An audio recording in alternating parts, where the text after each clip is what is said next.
അവിട്ട നക്ഷത്രം. അവിട്ട നക്ഷത്രത്തിന്റെ അരഭാഗം മകരത്തിലും പിന്നെ അരഭാഗം കുംഭത്തിലുമാണ്. അപ്പോൾ മകരൻ രാശിയിലുള്ളവർക്ക് ഏഴരശനിയൊക്കെ കഴിഞ്ഞു എങ്കിലും കുംഭൻ രാശിയിലുള്ളവർ രണ്ടിലായിരുന്ന ജന്മശനി ആയിരുന്നത് രണ്ടിലേക്ക് പോകുന്നു. അപ്പൊ അവർക്ക് ഏഴരശനി കഴിഞ്ഞിട്ടില്ല, അവർക്ക് രണ്ടിലാണ് ശനീശ്വരം വരുന്നത്. പക്ഷെ അവർക്ക് വ്യാഴം നല്ലതാണ് ഇവിടെ. അപ്പൊ വ്യാഴം വന്ന് നിൽക്കുന്നത് 5ാം ഭാവത്തിലാണ്, മിഥുന രാശിയിലായിരിക്കും. പക്ഷെ രാഹു ഇവരുടെ കൂടെയുണ്ട്. ഈ കുംഭക്കൂറിലുള്ള വിട്ട നക്ഷത്രക്കാർക്ക് ഇത്തിരി ദോഷങ്ങൾ ഉണ്ടാക്കും. മകരക്കൂറിലുള്ള വിട്ട നക്ഷത്രക്കാർക്ക് വലിയ ദുരിതങ്ങളൊന്നുമില്ല, മുന്നോട്ട് പോകാനായിട്ട് അവരുടെ ഏഴരശനിയൊക്കെ കഴിഞ്ഞു. പക്ഷെ ഇവരും വാക്കിനെ വളരെ ശ്രദ്ധിക്കുക. പിന്നെ നടന്നു പോകുമ്പോൾ പോലും തട്ടിട വീഴാതെയൊക്കെ നമ്മളൊന്ന് ശ്രദ്ധിക്കുക, തെന്നി വീഴാതെയൊക്കെ ഒന്ന് ശ്രദ്ധിക്കുക. രാഹു കൂടെയുള്ളത് കൊണ്ട് സ്കിന്നിലെ രോഗങ്ങളെ ഉണ്ടാക്കാനായിട്ട് സാധ്യതയുണ്ട്. അപ്പോൾ അതൊക്കെ ഒന്ന് ശ്രദ്ധിക്കേണ്ട ഒരു വിഷയമാണ്. പിന്നെ 7ാം ഭാവം കേതുവാണ്. 7ാം ഭാവത്തിൽ കേതു വരുമ്പോൾ ഭർത്താവിൻ്റെ ഭാവമാണ് നമുക്ക് കേതു. അപ്പോൾ ഭാര്യ ഭർത്താക്കന്മാർ തമ്മിലുള്ള വഴക്കുകൾ അതൊന്നും ഉണ്ടാവാതെ നമുക്ക് ശ്രദ്ധിക്കണം. അപ്പം മുൻകൂട്ടി ഇത് അറിയാലോ കേതുവാണ്.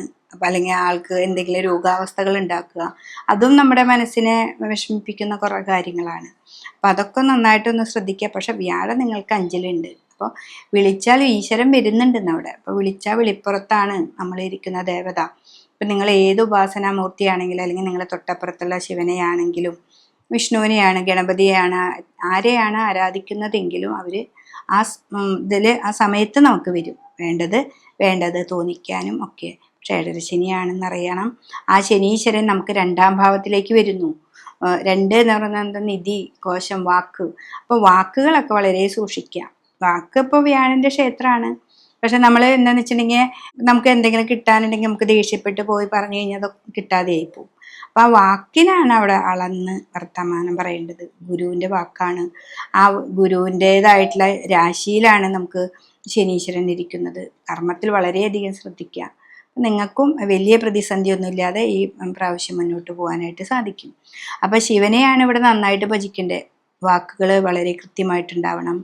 രോഗാവസ്ഥകൾ മറ്റുള്ളതൊക്കെ ഉണ്ടെങ്കിൽ രുദ്രാഭിഷേകം കൊടുക്കുക.